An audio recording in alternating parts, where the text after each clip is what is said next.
निर्जला एकादशी के पावन अवसर पर शिवसेना यूबीटी के उत्तर प्रदेश के उप प्रमुख महेश आहूजा द्वारा अपने निवास स्थान पर राधा संकीर्तन मंडल के द्वारा राधा रानी का भव्य कीर्तन आयोजित कराया गया। कीर्तन में बड़ी संख्या में शहर के प्रमुख लोगों, समाजसेवियों एवं श्रद्धालुओं ने भाग लिया। भक्तिमय माहौल में राधा कृष्ण के भजनों पर श्रद्धालु भाव विभोर होकर झूम उठे।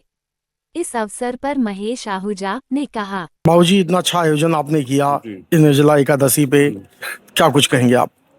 मैं करने वाला कौन होता हूँ? करने वाले तो भगवान श्री कृष्ण भगवान है, राधा जी हैं।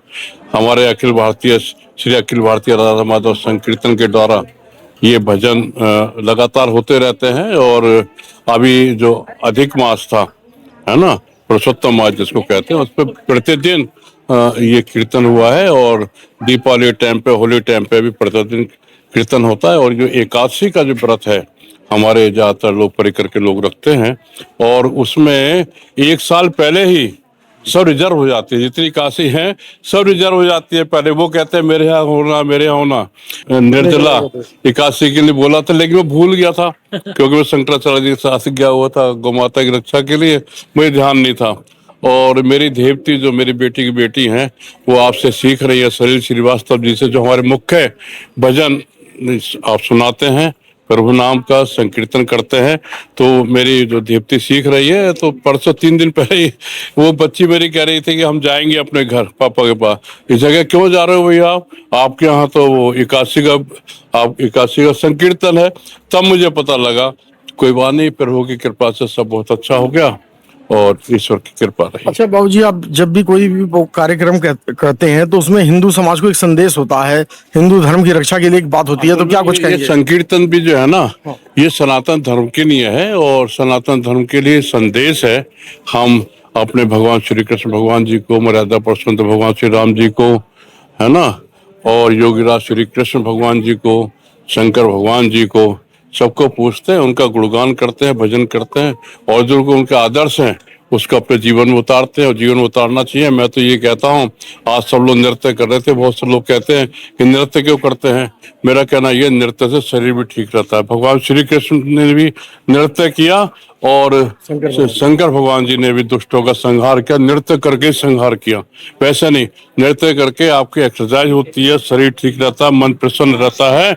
और मैं तो कहता हूँ, जैसे श्री कृष्ण भगवान जी ने दुष्टों का नाश किया, श्री शंकर भगवान जी ने, महादेव जी ने दुष्टों का संहार किया, उसी ने उन्होंने जन्म लिया था। उस प्रकार से हर हिंदू को, सनातन धर्मी को, अगर कहीं गलत कार्य करते देख रहे हैं और हमारे सनातन धर्म को कोई नुकसान पहुंचा रहा है, तो हमारे जय श्री कृष्ण भगवान जी ने नरसंहार किया दुष्टों का, और श्री मर्यादा पुरुषोत्तम भगवान श्री राम जी ने दुष्टों का नरसंहार किया। और जिस प्रकार से श्री कृष्ण भगवान जी ने नरसंहार किया दुष्टों का, उन्होंने तो इसलिए अवतार लिया था, तीनों भगवान जी ने अवतार लिया था। तो उसी प्रकार से हमें भी उनके आदर्श को मानना चाहिए, तभी तो हम सनातनी कहलाएंगे। हम सनातनी तभी होंगे जब अपने सनातन धर्म के हिसाब से चलेंगे, अपने वेद शास्त्रों को मानेंगे। हमारे जितने भी देवी देवता हैं, सबके हाथ में शस्त्र है। एक हाथ में शस्त्र है, एक हाथ में सूल है, त्रिशूल है, तो दूसरे हाथ में फूल है। फूल किसके लिए है? फूल अच्छे लोगों के लिए, जो धर्मात्मा लोग हैं उनके लिए है। और त्रिशूल और सूल किसके लिए है? वो दुष्टों के लिए है। तो हमें उसका अपने जीवन में उतारना चाहिए। आज आहूजा जी ने आज कीर्तन के अवसर पे बहुत अच्छा नृत्य किया, क्या कुछ कहेंगे इस बारे में? आहूजा जी तो हमारे हर क्षेत्र में छाए हुए हैं। आप देखिए, जब गुरु शंकराचार्य जी आए थे, इतना बड़ा आयोजन और कितनी पब्लिक, आप देखिए पैर रखने की जगह नहीं थी वहां पर। बहुत सुंदर प्रोग्राम था। और महाराज जी जो शंकराचार्य जी, वो भी गदगद होकर कर गए। शंकराचार्य जी ने हर मंच पे आहूजा जी की तारीफ किया। बहुत सुंदर, क्योंकि इनका विचारधारा, इनकी नेचर, इनका स्वभाव, सबकी छोटों बड़ों की इज्जत करना, किसी से कटु वचन नहीं बोलना और आदर भाव से बात करना। तो शंकराचार्य जी तो देखो, उनको गदगद आशीर्वाद देंगे ही देंगे। भाई साहब हमारे जो है बड़े भाई हैं, और ये हमेशा ऐसे प्रोग्राम करते रहते हैं। और माधवराज सिंह बहुत ही अच्छा वो लगा और बहुत ही बढ़िया लगा, बहुत अच्छा लगा, बहुत खुश हूँ। हम आहूजा जी भैया, मेरे बड़े भैया, ये श्री राधा माधव संकीर्तन मंडल के तत्वावधान में हुआ था, जिसके संरक्षक हैं।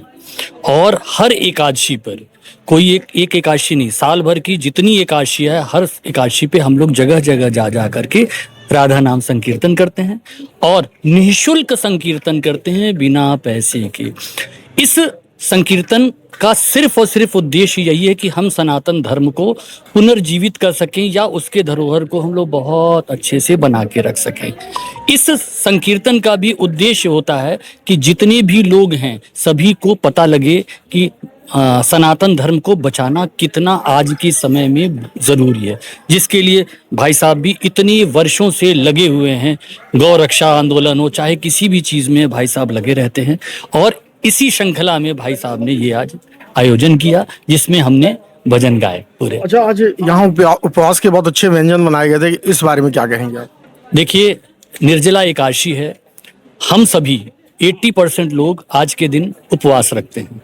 उपवास रखने में फिर फलाहारी खाते हैं, तो इतना अच्छा सा उन्होंने व्यंजन ये बनवाया था। प्लस जो नहीं रहते हैं व्रत, उनके लिए अलग से भी व्यवस्था थी। ये भाई साहब की बड़ी कृपा रही आज। मेरा नाम ईशा आहूजा है, मैं बाय प्रोफेशन चार्टर्ड अकाउंटेंट हूँ और महेश कुमार आहूजा जी की बेटी हूँ। हाँ जी। अच्छा, आहूजा जी जो है हमेशा धर्म के लिए, समाज के लिए काम करते हैं, तो ऐसा पिता जो है जो समाज के लिए एक आदर्श है, ऐसे पिता की पुत्री होने में आप क्या कहोगी आप? देखिए, मैंने बचपन से देखा है अपने पापा को। ऑफ कोर्स वो हमेशा ही उन्होंने गौ रक्षा के लिए काम किया है, समाज के लिए काम किया है। मतलब जहाँ पे जरूरत पड़ी है, अगर सनातन धर्म की बात करें तो सनातन धर्म के लिए हमेशा वो आग्रह है। तो उनको हमेशा रहा है कि हम किस तरीके से अपने सनातन धर्म को बचा सकते हैं, हर कोशिश उन्होंने करी है। बचपन हमारा इस तरीके से है रहा है कि मतलब वो छोटा बच्चा जिसने वो चीजें देखी वो आज भी मेरे अंदर है, जिसने ये देखा है कि अगर कहीं पे उनके पास कॉल आ रहा है कि कहीं पे गाय कट रही है, वो एक आवाज में एक फोन आता था।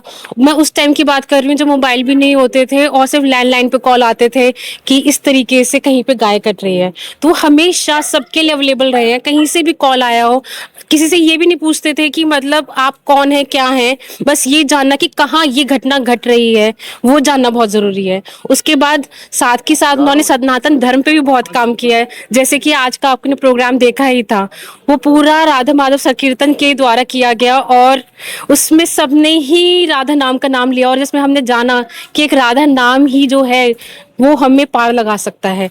एक कृष्ण का नाम, एक राधा का नाम, मतलब आप उनसे जुड़ते हैं, किस तरीके से आप उनके साथ जुड़ते हैं, कैसे आप उस चीज को महसूस करते हैं। वाकई में आज मैंने उसको अनुभव किया है कि हम अपने सनातन धर्म से कितना जुड़े हुए हैं और ज्यादा से ज्यादा लोग हमसे जुड़े। हम लोग हैं हिंदू, हम सब हिंदू हैं, पर आज भी हिंदू के अंदर ये जानने की बहुत जरूरत है कि हम सनातनी, मतलब हमारा जो धर्म है उसका साथ होना बहुत जरूरी है और हम सब एक साथ होंगे तभी हम एक आवाज उठा सकते हैं। कहते हैं ना, अनेकता ही में ही एकता है, मतलब जब एक मुट्ठी बन जाएंगे इस मुट्ठी को कोई तोड़ नहीं पाएगा। तो हमें यही जरूरत है इस बात के लिए कि हम एक सनातनी, हम सब भाई बहन सब मिलके इस चीज को जाने कि हमारे अंदर बहुत ताकत है। अगर हम सब एक साथ मिल जाएं तो हम क्या नहीं कर सकते। और ये जो अभी आपने सुना, जो मैंने बोला है, ये मैंने कहीं से सीखा नहीं, कहीं किताबों से नहीं सीखा, ये सिर्फ मैंने अपने पापा से ही सीखा है। मैंने अपने पापा जी से ही सीखा है कि चीज़ों को किस तरीके से संभालना है, अपने परिवार वालों के साथ कब कब खड़ा होना है। सिर्फ परिवार में नहीं, जहाँ दूसरों लोगों को ज़रूरत है, हमारे अपनी जाति के लोग, हमारे अपने सब सनातन धर्म के लोग, उनके साथ खड़ा होना सिखाया है। यहाँ पे ये नहीं देखना कि वो किसी उसके साथ में तो उसका भाई भी खड़ा होगा, उसका परिवार होगा, उसके दोस्त होंगे, नहीं, उन्होंने कभी उस तरीके से नहीं सोचा। उन्होंने ये सोचा कि जहाँ ज़रूरत है मेरी, जहाँ पे मैं क्या कर सकता हूँ किसी के लिए, वो वहां खड़े हुए हैं। तो अगर अपने पिता को मैं इस तरीके से देखती हूँ, he is hero for me.